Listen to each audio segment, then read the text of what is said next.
summer, they have a harvest that spans the year and ranges from rainwater to people, from birches to barley. Join us as we celebrate a Scottish harvest.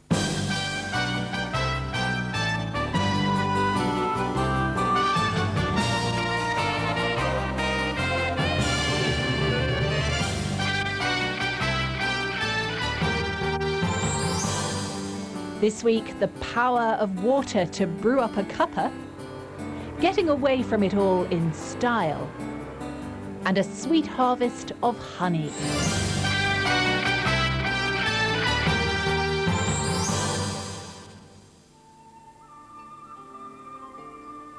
A 1,000 years ago, Dunkeld was the centre of the church in Scotland. St. Columba's bones were moved here from Iona to protect them from Viking raiders and became the focal point for the Celtic Christian community. The Celtic tradition was to let creation set the rhythm of life. And here on the edge of the Scottish Highlands, the seasons continue to shape the lives of those who live here. The old methods are kept alive on the farm at nearby Corbenwick College, where residents and visitors remember doing things the hard way. Modern farms have machines to make the labour easier, but they still struggle when prices are poor and the weather is as bad as it's been this summer. But every year there is seed time and there's harvest. And that's why the people of Dunkeld have come to their cathedral to sing their songs of praise.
Keeping their distance, aren't they? No, Do they think you should be bringing them breakfast? That's exactly what they think, Bob. Very often I have about 30 header there by in the winter time. This is just what we happen to have this year, because of course the cattle business is a very dicey business at the moment. It's a bit of a gamble actually, Pam. It's been a hard time, hasn't it, for farmers? Very difficult. Particularly this year. Very, very difficult. Yeah. Well, how's it affected you? Prices have kept dropping. Well, in actual fact, you can lose quite a substantial amount of money on in cattle if they're not properly bought. So BSE has affected The you? BSE has affected, but the bottom line is that there's overproduction of beef in the world. We've just become too efficient at production. That's the major problem. Farming is a family tradition for John Matheson. He's farmed his own 100 acres for 45 years. Well, hopefully, Pam, in some week or 10 days, this should be ready for combining. Ideally, it's being grown, it's a malting, what do we call a malting variety? It is, This is barley? That's barley. Yeah. So ultimately, it should be for whiskey consumption. That's an ideal world. It's quite late, isn't it, for harvest this year? It is a bit later this year, but of course we're all aware of the sort of inclement weather we've had this year. It's been lacking the sun and the drying winds that we all inevitably pray for. Is harvest still a time that farmers generally look forward to? Yes, they do, because it's the culmination of a year's work. And in actual fact, it is the end of the cycle in terms of their investment and hopefully getting a return on their investment. You sow one seed, and you hope to, from that one seed, to get several heads like that. So is it always as easy as that? I've got some oilseed rape this year, a part of one of the fields that has fairly been badly stricken with disease, for which it was impossible to spray because of the adverse weather conditions. I'm not terribly sure it's going to leave very much money this year in terms of production. Are you able to accept everything that comes your way as God's will? Well, we don't easily, Pam, but we do have this confidence that every year we will get a harvest. And that confidence gets you through the bad years, does it? Oh, inevitably, yes.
Although agriculture is certainly one of the main industries in these parts, they have a very good crop of tourists too. In Pitlochry, for example, the usual population is about 2,400, and yet in the summer months that shoots up to 18,000. Visitors just love to come here. They fill up the hotels and the B&Bs, they squeeze into the tea shops, and of course they go walking in the spectacular hillside roundabout, because this is certainly the place to come for peace and quiet. Well, I love motorbiking. It's so exhilarating. It's so nice to be able to get away, get it onto roads where you normally perhaps wouldn't take a car, and the freedom and the isolation is wonderful. Summersall Shepley moved north of the border with her husband Steve to get away from it all when he took early retirement. We moved into a farmhouse, and having 2 bedrooms that we weren't using, we thought it was silly living in Pitlochry, not using it for bed and breakfast. And so we've opened up our home to bed and breakfast visitors. You invite people into your home, but of course they're not always the people you choose, are they? No, that's true. But actually, most people have a nice part inside of them, and it's just a matter of looking for it. I see that you've got Bibles dotted around a house. Does Christianity come up in the conversation sometimes? If I'm invited to, I do. But I believe that to show my faith is how I live my life, and how I live my life here is involved in the bed and breakfast. So I am to be friendly and loving and see good in all people that I come in contact with. It's harvest time. What do you see as your own harvest? I see as my own harvest the more people that come to my home to find rest, peace, maybe the Lord, but so I can give them a good holiday, so they can go back to their life, job, whatever, refreshed. But I hope that I have shown them love for fellow man in what I offer and what I do.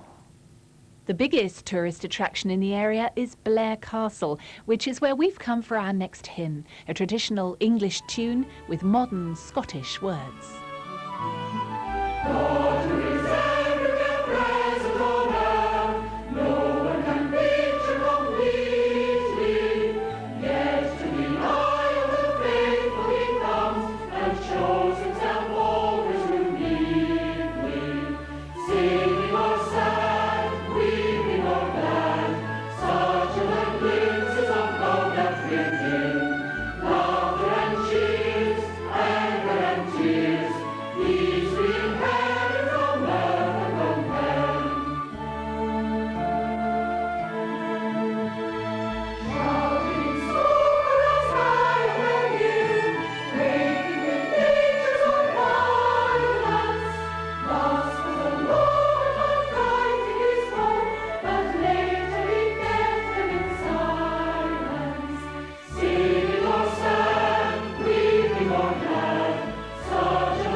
Blair Castle is the headquarters of Athol Estates, which has a long tradition of tree planting. The fourth Duke of Atholl even used a cannon to fire seeds into inaccessible hillsides. Today, the challenge is to keep a balance between making the landscape attractive to look at and generating income by harvesting wood. The whole process is planned and managed by Chris Langton, the estate's head forester. Well, these are pine trees which we've grown from seed. They're about 2 years old, and they will remain here until October, maybe November, and then they turn into trees like that, after we've planted up the hill, of course. Now, how old would a tree like that be? That's about 150 years old. You're producing a harvest which is going to be enjoyed by generations you'll never know. Oh, very much so. That's the whole point. And equally, we've benefited from other people's work, which has gone on on Atholl Estates, maybe 300 years. So it's a continuous process, and we're just part of that.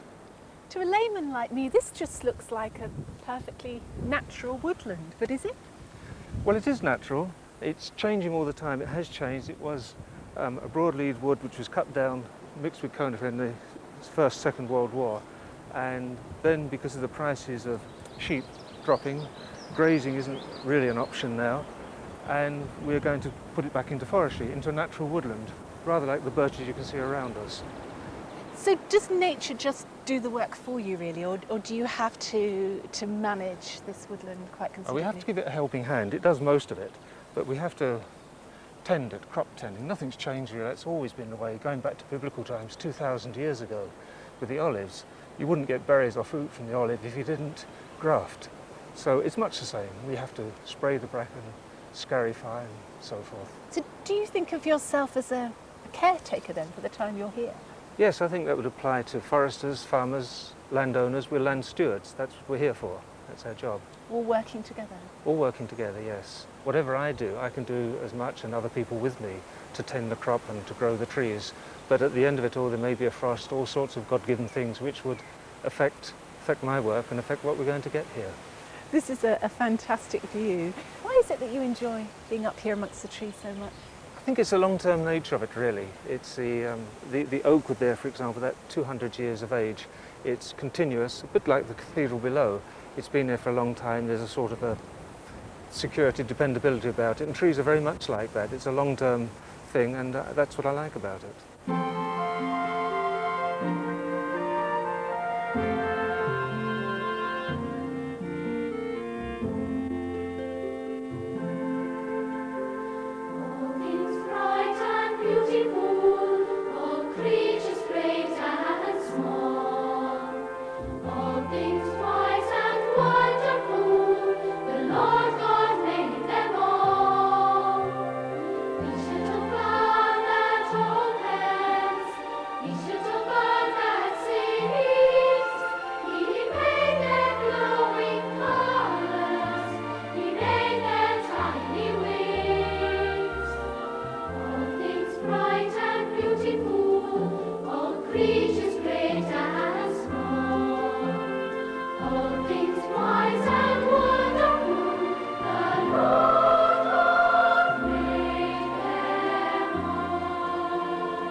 the work that I used to do was to try to help children become involved in farming. And we had this scheme in Zimbabwe.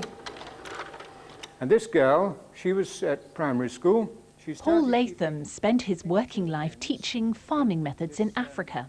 His speciality is honey. Is it a beehive? That's a beehive, yes, an African beehive. Would be made out of wicker work, then plastered with clay, and if you look very carefully, there's a hole right in the middle there for the bees to go in and out.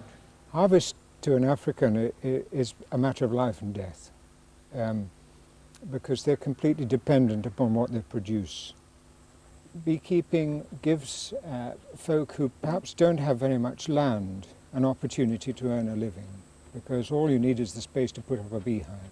But there's tremendous potential, particularly for young people who may be wanting to start in farming and don't have land. Why do they have different beehives in Kenya from the ones we have in this country? Well, the hives that are made in this country generally need a lot of expensive machinery to make a hive. How much would it cost to make one of these beehives? In Africa, probably about £10. Now, if you compare that with what it costs to make a beehive here, over 100. How much money would they make from the honey? About £20 per hive in a year. And that money they'd use perhaps to pay school fees or to buy clothes, things like that. I met one lady who'd bought a radio from one harvest of honey, which was very good. She was very happy indeed. Why do you take the trouble to go and talk to youngsters now about the work that you've done? First of all, it's not a trouble, it's a pleasure. I enjoy being with young folk. Many of the programs in Africa were involved young folk. But just as I was influenced as a young person, I feel perhaps God can use me to influence somebody else, to consider working in Africa as a missionary today.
Scottish Hydroelectric harvests rain to generate electricity. It draws on rivers and lochs throughout an area which covers a quarter of Britain. A network of dams and power stations is remotely controlled by computers at Cluny. In theory, when they need electricity, they just turn on the turbines and let the water surge through. We don't have complete control over it because the rain, unfortunately, doesn't always come at the times we want it, and it doesn't always come in the volumes we want it. So we have times of feast and famine. But it's our job to harvest that, to ensure that we use that resource and steward it as prudently as we can. The valley we're standing in is called the Dunkeld Valley, and it's a series of dams and lochs that were built primarily in the 1950s, and they harvest water from the hills on either side of the Dunkeld Valley to this power station that we're standing at Cluny, and then another one just south of here at Pitlochry. So the water that's harvested from these hills is actually recycled several times on its passage. It's a very, very efficient way of generating electricity. You work at the sharp end of big business, which I imagine can often be quite cutthroat. Why do you choose to do that? I feel it's a great privilege to be able to work in the sort of position I do. And the challenge that I face is that I tend to work with a lot of people who are very, very successful and don't see any reason why they need God, because they've succeeded in their own rights. And it's therefore very important, I think, that Christians operate at all levels of business and industry. When somebody does something to you that makes you feel aggrieved, when they do something without consulting you, it's instinctive to want to retaliate, to get even, and I'm as guilty as anybody of doing that. But I think the difference my Christian faith makes for me is that when I really focus on God, and when I really focus on Jesus, I'm working to a very, very different agenda, and I don't have to worry about getting even with people, because I know that God is the final judge.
Christ be with me, Christ within me, Christ behind me, Christ before me. Christ beside me, Christ to win me.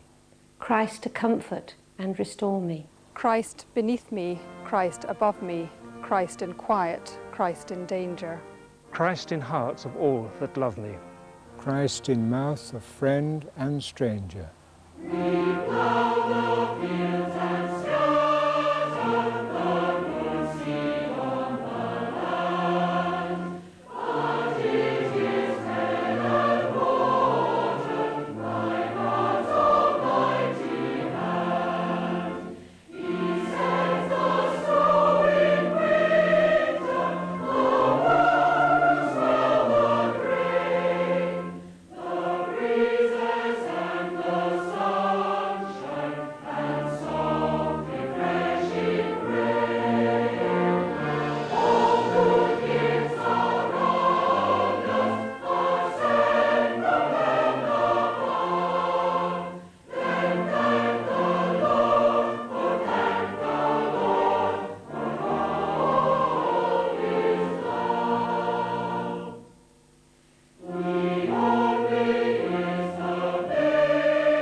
On next week's programme, make a date to join Sir Cliff Richard for a summer holiday with a difference, as he takes us on a journey of discovery to Bulgaria. To Wales next tonight on BBC One with the Antiques Roadshow.